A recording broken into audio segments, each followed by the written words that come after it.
인으로부터 양심에 따라 숨김없이 사실대로 증언하겠다는 서약을 받기 위한 것입니다. 만약 증인이 정당한 이유 없이 선서를 거부하거나 허위의 증언을 한 때 또는 증언 중 모욕적 언행 등으로 국회의 권위를 훼손한 때에는 국회에서의 증언 감정 등에 관한 법률에 따라 고발될 수 있음을 알려드립니다. 선서 방법에 대하여 말씀드리겠습니다.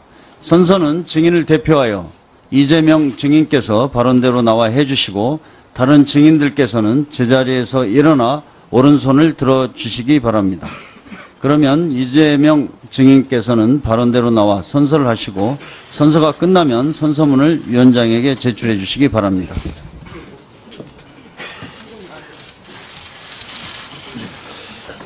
본인은 국회가 실시하는 2016년도 국정감사와 관련하여 환경노동위원회에서 증언을 함에 있어 국회에서의 증언, 감정 등에 관한 법률 제7조의 규정에 의하여 양심에 따라 숨김과 보탬이 없이 사실 그대로 말하고 만일 진술이나 서면 답변에 거짓이 있으면 위증의 벌을 받기로 맹세합니다.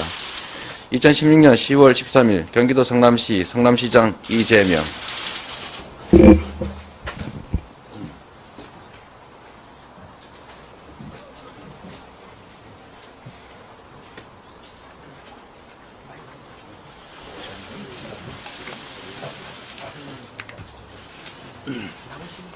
모두 자리에 앉아주십시오. 다음은 증인 및 참고인 신문 순서입니다. 신문 시간은 7분으로 하겠습니다. 먼저 하태경 위원 신문해 주시기 바랍니다. 예, 먼저 우리 어려운 자리에 바쁘신데 이재명 시장님 나와주셔서 감사의 말씀을 드리고 첫 질의자로서 환영의 말씀을 드립니다. 이 시장님한테 뭐 질의할 분이 몇 분 있는 것 같아서 저는 이 시장님 포부도 크시고 해서 노동 현안 몇 가지만 환노에 오셨으니까 여쭤보도록 하겠습니다. 첫 번째는 현대차 파업 관련 건인데요.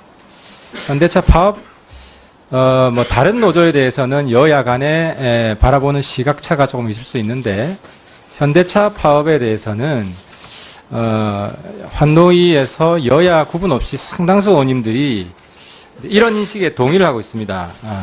제가 좀 읽을 텐데요. 오늘 언론에 나온 겁니다. 이미 기본적 소득 수준이 높은 현대차 노조가 이번에 또 임금 인상 관련 쟁점으로 파업에 들어갔는데 이는 결국 나라 전체로 보면 노동시장의 왜곡된 양극화를 심화시킬 수 있다는 점에서 우려스럽다 하는 인식을 가지고 있습니다. 그래서 평소에 뭐 쓴소리를 시원시원하게 하셔서 뭐 우리 인기도 좋은 이재명 시장님께서 현대차 파업 문제에 대해서 한 말씀 좀 해주십시오. 네. 일단 노동자분들에 대해서 정규직 노조와 비정규직의 소득 수준이나 차별이 상당히 큰 상태인데 이 문제를 해소해야 된다는 점은 동의합니다만 해소의 방식이 지금 저임금 노동자들, 비정규 노동자, 또 비조직 노동자들의 처우를 개선하는 방향으로 이 불균형을 해소해야지 그나마 생산성 증가율에 합당한 정도의 임금을 받고 있다고 평가되는 조직된 정규직 노동자들에 대해서 그걸 억압함으로써 하향 평준화하는 건 옳지 않다고 생각합니다. 두 번째 제가 한 말씀을 드린다면 우리나라가 97년 IMF 이후에 경제 성장의 목들이 노동 쪽은 거의 정체되고 대부분 다 기업 쪽으로 다 환류됐기 때문에 지나치게 소득이 집중이 되고 그 결과로 결국은 경제 성장이 멈추는 또는 뭐 매우 약해지는 낮아지는 그런 현상까지 오고 있기 때문에 저는 대기업 정규직 노조에 대한 압박의 방식이 아니라 중소기업 비정규직 또는 비조직 노동자들에 대해서 조직 역량을 좀 강화시켜주고 배분을 좀 확대하는 방식으로 해결하는 게 좋다. 같으셔서 그 정도로 하시고요. 근데 제가 대기업 뭐 전반에 대해서 여쭤본 건 아니고 네. 현대차 같은 경우는 많이 알려져 있지만 네. 대기업 중에서도 금수저 노조입니다. 연봉 평균 1억이 되고 네. 좀 전에 생산성에 대해서 말씀하셨는데 미국 그 알리바마에 있는 똑같은 기종의 차를 미국 노동자들은 지금 현대차 노조에 비해서 거의 절반 정도로 생산하고 있다. 이렇게 보면 상당히 우리 현대차 노조는 방금 말씀하시는 그런 일반 노조 수준을 뛰어넘는다. 그럼에도 불구하고 현대차 노조는 충분히 지금 뭐 일한 대로 대접받고 있다. 별 문제가 없다. 이렇게 보시는 겁니까? 저는 그렇게 생각합니다. 일단 알겠습니다. 그리고 한 가지만 더 여쭤보겠습니다. 지금 철도 파업이 있는데요. 네. 제가 아니, 잠깐만요. 좀 죄송한데, 지금 우리 이재명 시장을 저희가 부른 것은 청년수당 문제 맞습니다. 때문에 근데 불렀습니다. 같이 네네, 하겠습니다. 예. 그 철도 노동자 규약을 보면 이런 내용이 있습니다. 그 해고 구속된 분에 대해서는 그 임금에 준하는 그 생계비를 지원한다. 그래서 한 연봉 6천 정도가 평균적으로 들어가고 있다는 걸 확인했고 지금 나와 있습니다. 그다음에 사전 구속 요청이 발부된 경우에는 수배 해제 시까지 피신 비용을 지급한다. 그래서 그 실제로 수배된 사람은 피신 비용을 지급합니다. 근데 제가 그전 시간에도 지적을 했는데 이건 범인 도피죄에 해당되는 거예요. 법상으로 수배된 사람이기 때문에. 그리고 비슷한 내용이 금속노조의 경우에도 포함되어 있습니다. 그래서 요 문제에 대해서도 뭐 이 자리에 나오셨으니까 한번 좀 쓴소리 한마디 해주시고 가시죠. 네. 뭐 그런 말씀 드릴 수 있는 기회를 주셔서 감사합니다. 노동자들이 유일한 힘이 이제 연대인데 연대와 단결이 유일한 힘인데 그 연대와 단결이 깨질 때 동료의 입장에서 지원하는 것 저는 당연하다고 생각합니다. 그건 헌법이 보장하는 것이고 그러나 그게 예를 들면 도피자금 지원이라고 해석할 것인지 도피자에 대한 생계 지원이라고 봐야 될지는 그건 평가의 문제인 것 같습니다. 뭐 저도 직업이 변호사이긴 하지만 과연 저 조항만 가지고 제가 다시 도피를 하는 거냐라고 도피자에 대한 생계 지원이 아니라 피신 비용을 지급한다고 되어 있습니다. 그러니까 저도 뭐 인도적인 지원은 해줄 수 있다고 봅니다. 동료들이 자발적으로. 근데 노조에서 자체 규약을 만들어서 피신 비용을 지급하는 건 명백한 실정법 위반이 좀 과하다고 생각하지 않으십니까? 저는 그 언어라고 하는 게 그냥 합리적으로 해석해야 될 몫이지 그냥 피신 비용이라고 하니까 도피 비용과 똑같이 지급하는 건 좀 옳지 않다고 생각하고 설마 저 규약이 우리 노동자들끼리 범죄 행위를 같이 하자 이런 뜻으로 쓴 건 아닐 거라고 생각합니다. 그 판단이야 판사나 검사가 하겠죠. 일단 알겠습니다. 그리고 금속노조에도 똑같이 피신에 필요한 교통비, 숙박비, 수배 해제 시까지 피신 비용을 지급한다고 나와 있습니다. 아마 명백히 그 내용이 나와 있고 아닙니다. 제가 볼 때는 이 부분은 철도노조도 그렇고 금속노조도 그렇고 조직적 범죄에 해당한다고 보입니다. 저기도 보이시죠? 이번에 피신에 필요한 교통비, 숙박비. 그게 해석의 문제인데. 와서 쓴소리 한번 해주시고 가세요. 제가 이렇게 말씀드리겠습니다. 만약에 실제로 도피에. 명백한 걸 가지고 저렇게 또 계속 옹호를 하십니까? 변호사 출신이시잖아요. 잠깐만요. 그래도 제가 말할 기회를 주시고 하시면 좋겠습니다. 도피에 필요한 실제 비용을 보전해 주는 거라면 범죄 행위 맞습니다. 그러나 저게 아마도 정액으로 돼 있을 가능성이 높습니다. 정액으로. 정액으로 되어 있는 것은 보조의 형식이지 구체적 특정 행위, 범죄 행위에 대한 비용 보전과 좀 다른 거예요. 알겠습니다. 마지막 질문. 그 청년수당 제가 내용을 봤습니다. 네. 봤는데 배당입니다. 그러니까 청년 배당 봤는데 어쨌든 청년한테 가장 필요한 건 취업이잖아요. 그잖아요. 취업이 저는 제일 중요하다고 보는데 청년 배당이 취업에 얼마만큼 효과를 냈는지 이 자리에서 한번 말씀 한번 해보십시오. 청년 수당과 배당을 숫자, 배자만 다루고 다 비슷하다 보니까 오해하시는 경향이 있는데 분명히 말씀드리지만 성남시의 청년 배당은 첫째, 취업을 지원하기 위해서가 아니라 청년의 보편적 복지 증진을 위한 것이다. 두 번째, 취업 역량 강화를 위한 것이다. 세 번째, 지역 경제 활성화라고 하는 세 가지 목적이 동시에 존재합니다. 네, 아니 말하고 내 드릴게요. 네. 그래서 성남시는 특정한 취업 활동을 지원하기 위해서 청년 배당 정책을 취하는 게 아니고 기본소득의 부분적 형태로 아까 말씀드렸던 청년의 복지 향상, 두 번째 취업 역량 강화, 그러니까 알바 이런 거 안 하고 학원이라도 다닐 수 있게, 세 번째 상품권을 지급함으로써 지역 경제 활성화에 기여한다. 이 세 가지의 목적이 동시에 존재하기 때문에 오로지 취업이 가장 중요하고 이 정책의 목적이 취업 아니냐라고 하는 건 제가 보기엔 질문 자체가 조금 벗어난 것 같습니다. 네, 드리세요. 1분 드리세요. 그러니까 인식이 좀 차이가 있는 것 같은데요. 지금 우리 청년들한테 가장 절박한 과제는 취업이고 그리고 어떤 예산을 쓸 때, 그리고 청년에 해당하는 예산을 쓸 때 가장 절박한 문제에 조금이라도 기여하는 것이 저는 우선적으로 고려돼야 될 요인이라고 보고요. 근데 저는 좀 놀랐습니다.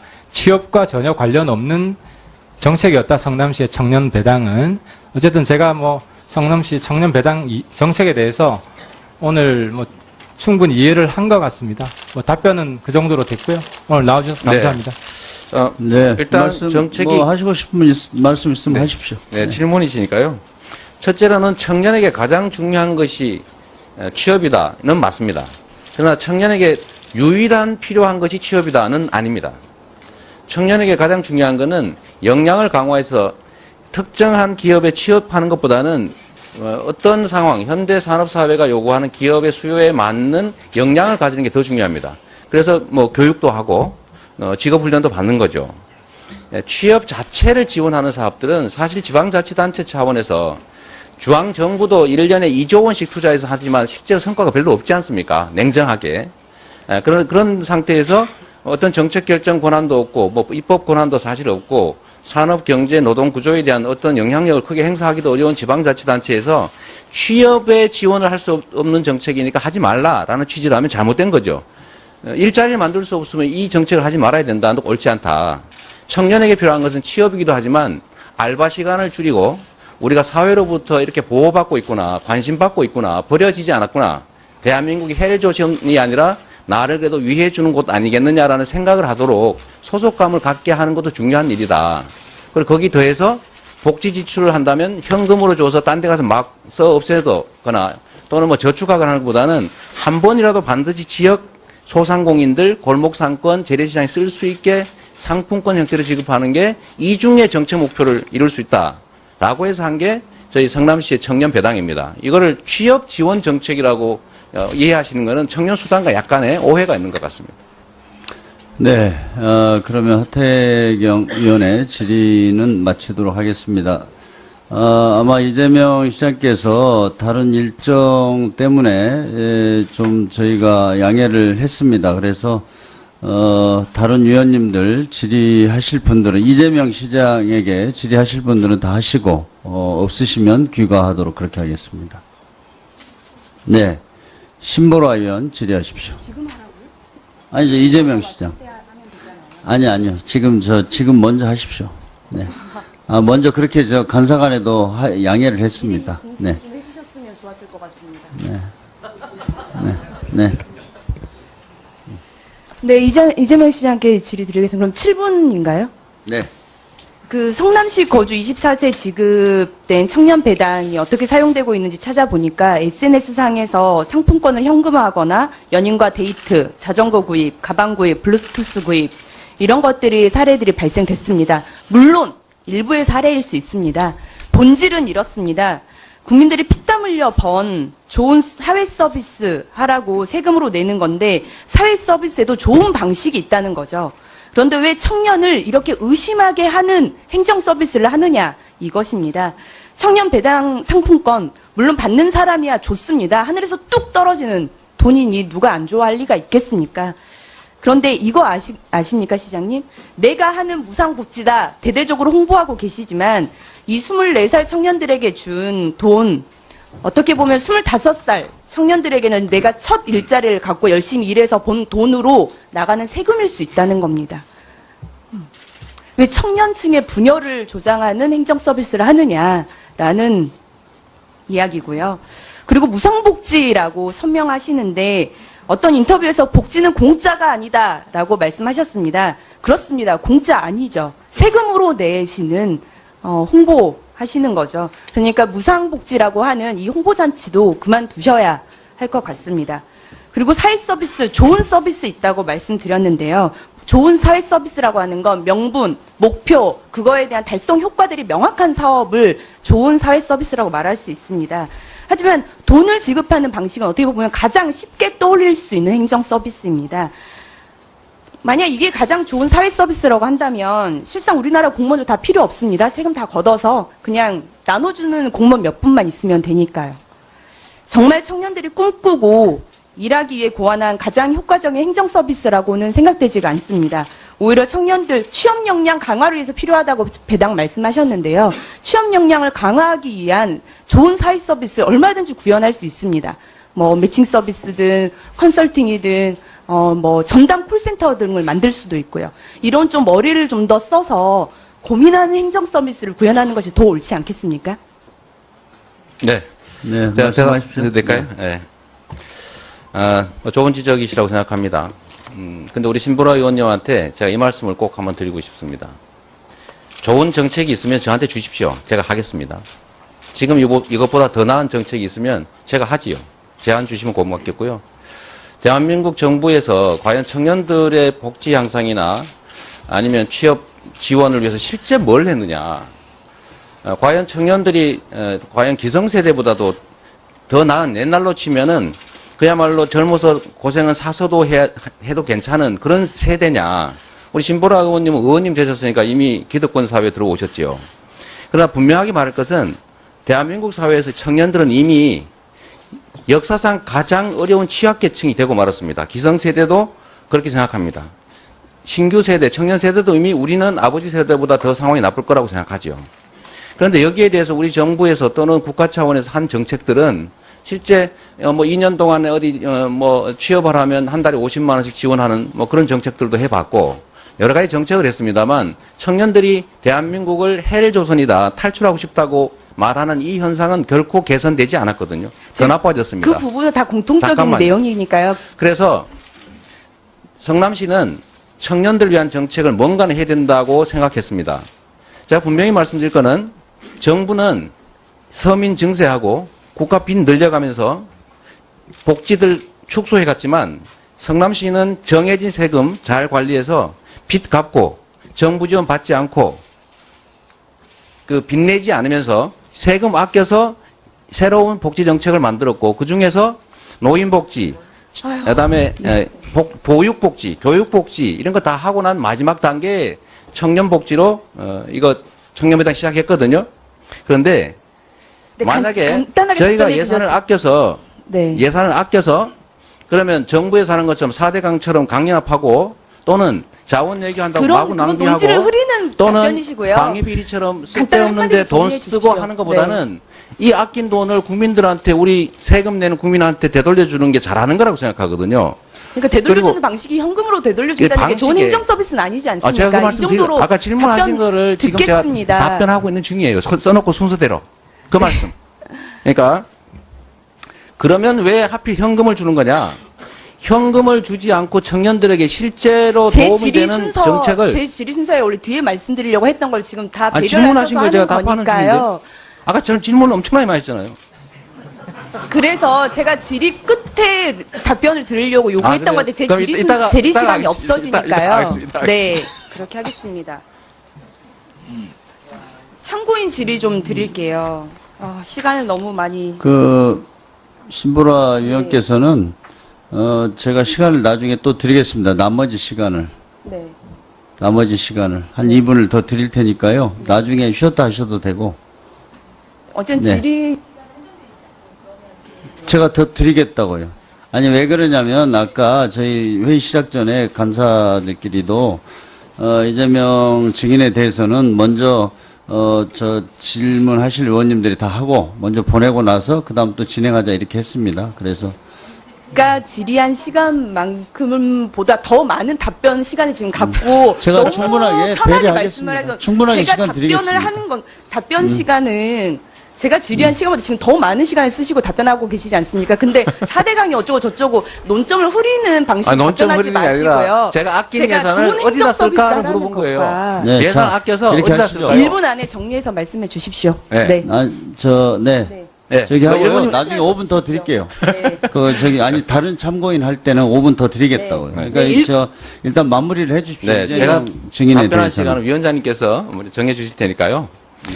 그래서 아까 말씀드리면 그러면 시는 자치단체들은 세금을 자체적으로 책정할 권한도 없는데 이미 정해진 예산을 가지고 최대한 아껴서 어디다 쓸 것이냐 결정하지 않습니까? 그러면 저희가 예산을 많이 아껴서 빚 갚고 그다음에 여력이 생겨서 그걸 이런저런 복지하다가 또 더 아껴서 또 여력을 만들었으면 그거를 그러면 과거로 되돌아가서 토목공사나 쓸데없는 예산 낭비하라고 권장할 수는 없지 않습니까? 그래서 그거를 저희가 기존에 꼭 필요한데 노인복지, 보육복지, 교육복지, 장애인복지 다 하고 난 다음에 그 다음 순위로 뒤에 밀려있던 새로운 복지들을 한 거예요. 청년도 마찬가지란 말이죠. 우리가 성남시가 지출하는 복지 예산 약 6천억 가까이 중에서 노인복지는 30 몇 프로 되지만 사실 청년복지는 1%가 안 됩니다. 그런데 요거 해봤자 1% 겨우 넘어요. 그러니까 이거를 네.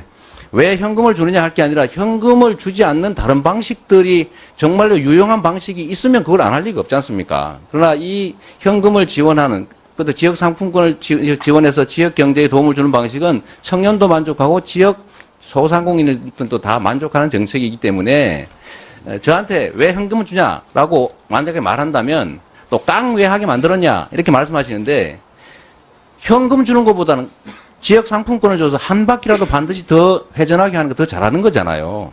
거기서 생기는 약간의 부작용을 가지고 마치 침수봉도에서 이게 심각한 문제가 있는 것처럼 하는 건 저는 옳지 않다고 생각하고요.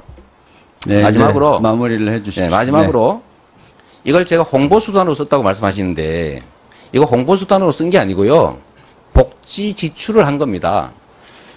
대체적으로 보면 국민들한테 복지 많이 하면 국민 나태해진다 이런 생각하는 분 계시던데 복지를 늘리는 거는 헌법 34조 2항에서 정한 국가의 의무고 세금을 내는 국민의 권리죠. 필수 비용을 최소한으로 줄여 쓰고 최대한으로 아껴서 국민의 삶을 개선하는데 지출하는 건 칭찬받아 마땅한 일인데 제가 왜 이걸 가지고 포퓰리스트는 이런 비난을 받는지 저는 이해가 전혀 되지 않습니다. 네. 이상입니다. 자, 우리, 네. 네. 그런 내용으로 우리 말씀하시는 신보라 위원님의 질의는 마치도록 하고, 이재명 증인에 대해서 질의하실 위원님 계십니까? 네, 안 계시면, 귀가하도록 하겠습니다. 네, 수고하셨습니다. 네. 다음은 모두 자리에 앉아 주십시오. 다음은 증인 및 참고인 신문 순서입니다. 신문 시간은 7분으로 하겠습니다. 먼저 하태경 위원 신문해 주시기 바랍니다. 예, 먼저 우리 어려운 자리에 바쁘신데 이재명 시장님 나와주셔서 감사의 말씀을 드리고 첫 질의자로서 환영의 말씀을 드립니다. 이 시장님한테 뭐 질의할 분이 몇 분 있는 것 같아서 저는 이 시장님 뭐 포부도 크시고 해서 노동 현안 몇 가지만 환노에 오셨으니까 여쭤보도록 하겠습니다. 첫 번째는 현대차 파업 관련 건인데요. 현대차 파업 뭐 다른 노조에 대해서는 여야 간에 바라보는 시각차가 조금 있을 수 있는데 현대차 파업에 대해서는 환노위에서 여야 구분 없이 상당수 의원님들이 이런 인식에 동의를 하고 있습니다. 제가 좀 읽을 텐데요. 오늘 언론에 나온 겁니다.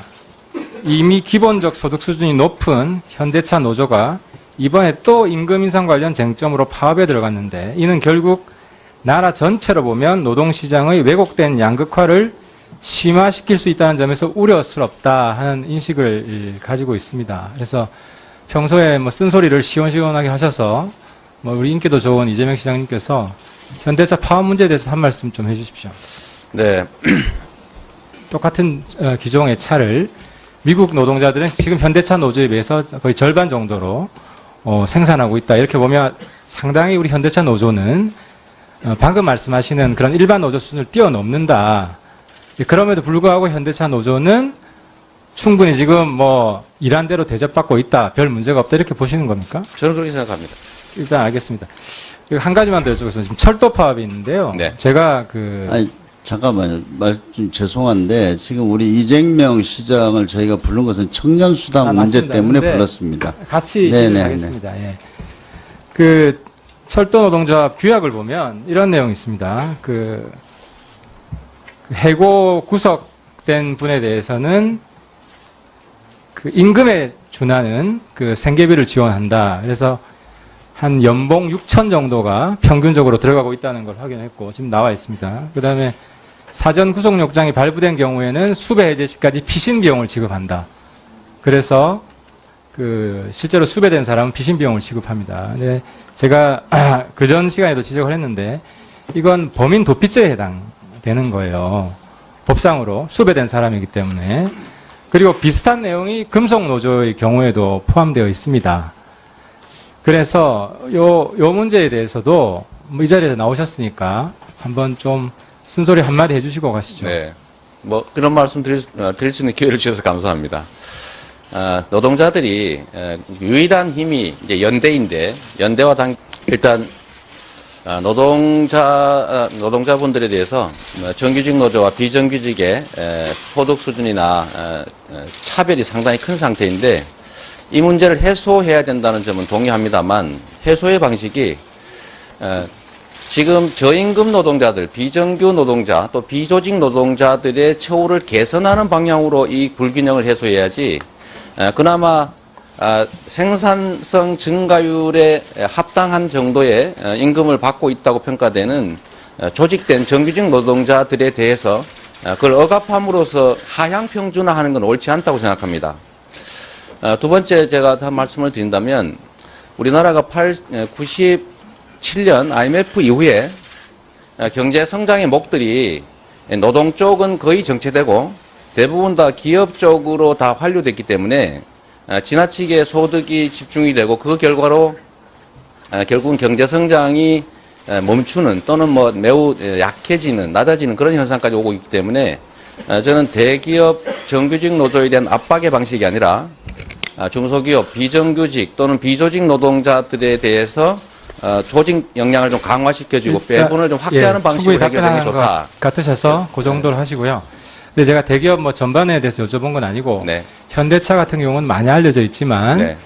대기업 중에서도 금수저 노조입니다. 연봉 평균 1억이 되고 네. 좀 전에 생산성에 대해서 말씀하셨는데 미국 알리바마에 있는 똑같은 인으로부터 양심에 따라 숨김없이 사실대로 증언하겠다는 서약을 받기 위한 것입니다. 만약 증인이 정당한 이유 없이 선서를 거부하거나 허위의 증언을 한 때 또는 증언 중 모욕적 언행 등으로 국회의 권위를 훼손한 때에는 국회에서의 증언 감정 등에 관한 법률에 따라 고발될 수 있음을 알려드립니다. 선서 방법에 대하여 말씀드리겠습니다. 선서는 증인을 대표하여 이재명 증인께서 발언대로 나와 해주시고 다른 증인들께서는 제자리에서 일어나 오른손을 들어주시기 바랍니다. 그러면 이재명 증인께서는 발언대로 나와 선서를 하시고 선서가 끝나면 선서문을 위원장에게 제출해 주시기 바랍니다.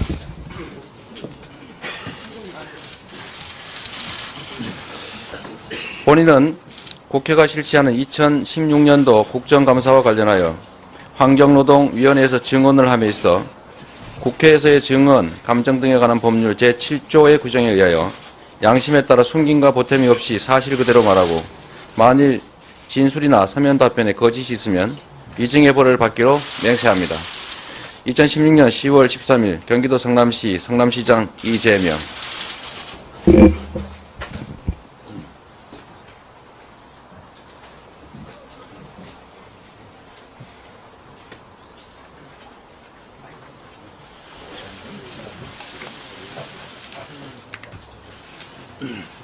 유일한 힘인데 그 연대와 단결이 깨질 때 동료의 입장에서 지원하는 것 저는 당연하다고 생각합니다. 그건 헌법이 보장하는 것이고 그러나 그게 예를 들면 도피자금 지원이라고 해석할 것인지 도피자에 대한 생계 지원이라고 봐야 될지는 그건 평가의 문제인 것 같습니다. 뭐 저도 직업이 변호사이긴 하지만 과연 저 조항만 가지고 제가 다시 도피를 하는 거냐라고 도피자에 대한 생계 지원이 아니라 피신 비용을 지급한다고 되어 있습니다. 그러니까 저도 뭐 인도적인 지원은 해줄 수 있다고 봅니다. 동료들이 자발적으로. 근데 노조에서 자체 규약을 만들어서 피신 비용을 지급하는 건 명백한 실정법 위반이 좀 과하다고 생각하지 않으십니까? 저는 그 언어라고 하는 게 그냥 합리적으로 해석해야 되는 몫이지 그냥 피신 비용이라고 하니까 도피 비용과 똑같이 지급하는 건 좀 옳지 않다고 생각하고 설마 저 규약이 우리 노동자들끼리 범죄 행위를 같이 하자 이런 뜻으로 쓴 건 아닐 거라고 생각합니다. 그 판단이야 판사나 검사가 하겠죠. 일단 알겠습니다. 그리고 금속노조에도 똑같이 피신에 필요한 교통비, 숙박비, 수배 해제 시까지 피신 비용을 지급한다고 나와 있습니다. 아마 명백히 그 내용이 나와 있고 아닙니다. 제가 볼 때는 네. 이 부분은 철도 노조도 그렇고 금속 노조도 그렇고 조직적 범죄에 해당한다고 보입니다. 저기도 보이시죠? 이번에 피신에 필요한 교통비, 숙박비. 그게 해석의 문제인데. 와서 쓴소리 한번 해주시고 가세요. 제가 이렇게 말씀드리겠습니다.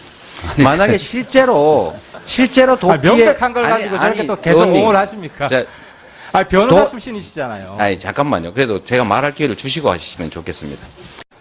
철도 노조도 그렇고 금속 노조도 그렇고 조직적 범죄에 해당한다고 보입니다. 저기도 보이시죠? 이번에 피신에 필요한 교통비, 숙박비. 그게 해석의 문제인데. 와서 쓴소리 한번 해주시고 가세요. 제가 이렇게 말씀드리겠습니다. 만약에 실제로 도피에 명백한 걸 가지고 저렇게 또 계속 의원님, 옹호를 하십니까? 자, 변호사 출신이시잖아요. 잠깐만요. 그래도 제가 말할 기회를 주시고 하시면 좋겠습니다. 도피에 필요한 실제 비용을 보전해 주는 거라면 범죄 행위 맞습니다. 그러나 저게 아마도 정액으로 돼 있을 가능성이 높습니다. 정액으로.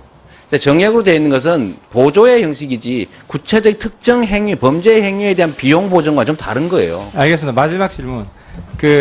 청년수당 제가 내용을 봤습니다. 네. 봤는데. 배당입니다. 그러니까 청년 배당 봤는데, 어쨌든 청년한테 가장 필요한 건 취업이잖아요. 그잖아요? 취업이 저는 제일 중요하다고 보는데, 청년 배당이 취업에 얼마만큼 효과를 냈는지 이 자리에서 한번 말씀 한번 해보십시오. 청년 수당과 배당을 숫자, 배자만 다르고 다 비슷하다 보니까 오해하시는 경향이 있는데, 분명히 말씀드리지만 성남시의 청년 배당은 첫째, 취업을 지원하기 위해서가 아니라 청년의 보편적 복지 증진을 위한 것이다. 두 번째, 취업 역량 강화를 위한 것이다. 세 번째, 지역 경제 활성화라고 하는 세 가지 목적이 동시에 존재합니다. 네, 아니, 말하고 내 드릴게요. 네. 그래서 성남시는 특정한 취업 활동을 지원하기 위해서 청년 배당 정책을 취하는 게 아니고 기본소득의 부분적 형태로 아까 말씀드렸던 청년의 복지 향상, 두 번째 취업 역량 강화, 그러니까 알바 이런 거 안 하고 학원이라도 다닐 수 있게, 세 번째 상품권을 지급함으로써 지역 경제 활성화에 기여한다. 이 세 가지의 목적이 동시에 존재하기 때문에 오로지 취업이 가장 중요하고 이 정책이 가 평균적으로 들어가고 있다는 걸 확인했고 지금 나와 있습니다. 그 다음에 사전 구속영장이 발부된 경우에는 수배 해제 시까지 피신 비용을 지급한다. 그래서 실제로 수배된 사람은 피신 비용을 지급합니다. 근데 제가 그전 시간에도 지적을 했는데 이건 범인 도피죄에 해당되는 거예요. 법상으로 수배된 사람이기 때문에. 그리고 비슷한 내용이 금속노조의 경우에도 포함되어 있습니다. 그래서 요 문제에 대해서도 이 자리에서 나오셨으니까 한번 좀 쓴소리 한마디 해주시고 가시죠. 네.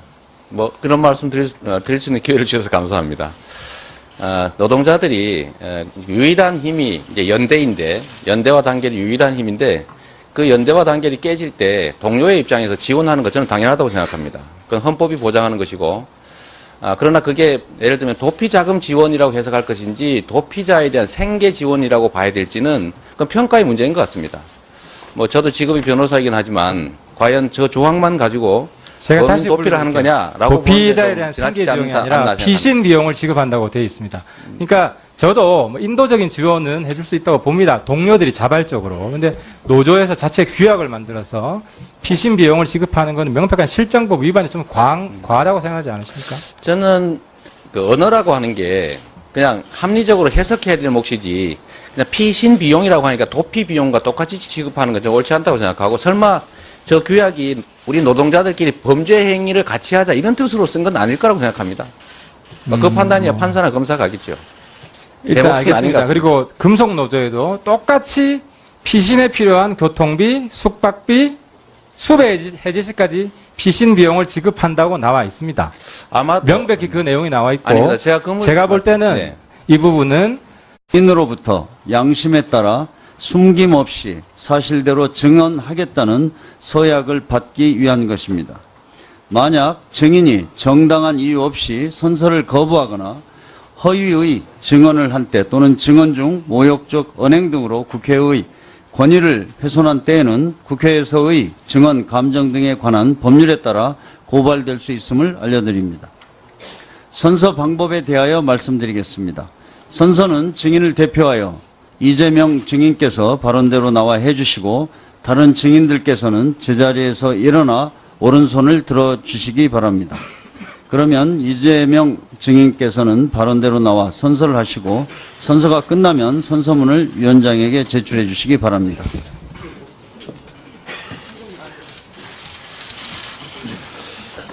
본인은 국회가 실시하는 2016년도 국정감사와 관련하여 환경노동위원회에서 증언을 함에 있어 국회에서의 증언, 감정 등에 관한 법률 제7조의 규정에 의하여 양심에 따라 숨김과 보탬이 없이 사실 그대로 말하고 만일 진술이나 서면 답변에 거짓이 있으면 위증의 벌을 받기로 맹세합니다. 2016년 10월 13일 경기도 성남시 성남시장 이재명.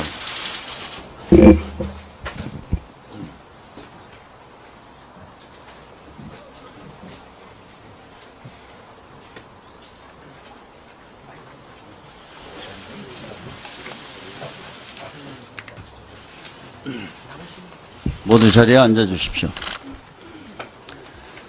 다음은 증인 및 참고인 신문 순서입니다. 신문 시간은 7분으로 하겠습니다. 먼저 하태경 위원 신문해 주시기 바랍니다. 예, 먼저 우리 그걸 억압함으로써 하향 평준화하는 건 옳지 않다고 생각합니다. 두 번째 제가 한 말씀을 드린다면 우리나라가 97년 IMF 이후에 경제 성장의 목들이 노동 쪽은 거의 정체되고 대부분 다 기업 쪽으로 다 환류됐기 때문에 지나치게 소득이 집중이 되고 그 결과로 결국은 경제 성장이 멈추는 또는 뭐 매우 약해지는 낮아지는 그런 현상까지 오고 있기 때문에 저는 대기업 정규직 노조에 대한 압박의 방식이 아니라 중소기업 비정규직 또는 비조직 노동자들에 대해서 조직 역량을 좀 강화시켜주고 배분을 좀 확대하는 방식으로 해결하는 게 좋다. 같으셔서 그 정도로 하시고요. 근데 제가 대기업 뭐 전반에 대해서 여쭤본 건 아니고 네. 현대차 같은 경우는 많이 알려져 있지만 네. 대기업 중에서도 금수저 노조입니다. 연봉 평균 1억이 되고 네. 좀 전에 생산성에 대해서 말씀하셨는데 미국 그 알리바마에 있는 똑같은 기종의 차를 미국 노동자들은 지금 현대차 노조에 비해서 거의 절반 정도로 생산하고 있다. 이렇게 보면 상당히 우리 현대차 노조는 방금 말씀하시는 그런 일반 노조 수준을 뛰어넘는다. 그럼에도 불구하고 현대차 노조는 충분히 지금 뭐 일한 대로 대접받고 있다. 별 문제가 없다. 이렇게 보시는 겁니까? 저는 그렇게 생각합니다. 일단 알겠습니다. 한 가지만 더 여쭤보겠습니다. 지금 철도 파업이 있는데요. 네. 제가 아니, 잠깐만요. 좀 죄송한데 지금 우리 이재명 시장을 저희가 부른 것은 청년수당 문제 맞습니다. 때문에 근데 불렀습니다. 같이 네네, 진행하겠습니다. 예. 그 철도 노동자 규약을 보면 이런 내용이 있습니다. 그 해고 구속된 분에 대해서는 그 임금에 준하는 그 생계비를 지원한다. 그래서 한 연봉 6천 정도 어려운 자리에 바쁘신데 이재명 시장님 나와주셔서 감사의 말씀을 드리고 첫 지휘자로서 화정의 말씀을 드립니다. 그 이 시장님한테 뭐 질의할 분이 몇 분 있는 것 같아서 저는 이 시장님 뭐 포부도 크시고 해서 노동 현안 몇 가지만 환노에 오셨으니까 여쭤보도록 하겠습니다. 첫 번째는 현대차 파업 관련 건인데요. 현대차 파업 뭐 다른 노조에 대해서는 여야 간에 바라보는 시각차가 조금 있을 수 있는데 현대차 파업에 대해서는 환노위에서 여야 구분 없이 상당수 의원님들이 이런 인식에 동의를 하고 있습니다. 제가 좀 읽을 텐데요. 오늘 언론에 나온 겁니다. 이미 기본적 소득 수준이 높은 현대차 노조가 이번에 또 임금 인상 관련 쟁점으로 파업에 들어갔는데 이는 결국 나라 전체로 보면 노동시장의 왜곡된 양극화를 심화시킬 수 있다는 점에서 우려스럽다 하는 인식을 가지고 있습니다. 그래서 평소에 뭐 쓴소리를 시원시원하게 하셔서 뭐 우리 인기도 좋은 이재명 시장님께서 현대차 파업 문제에 대해서 한 말씀 좀 해주십시오. 네. 일단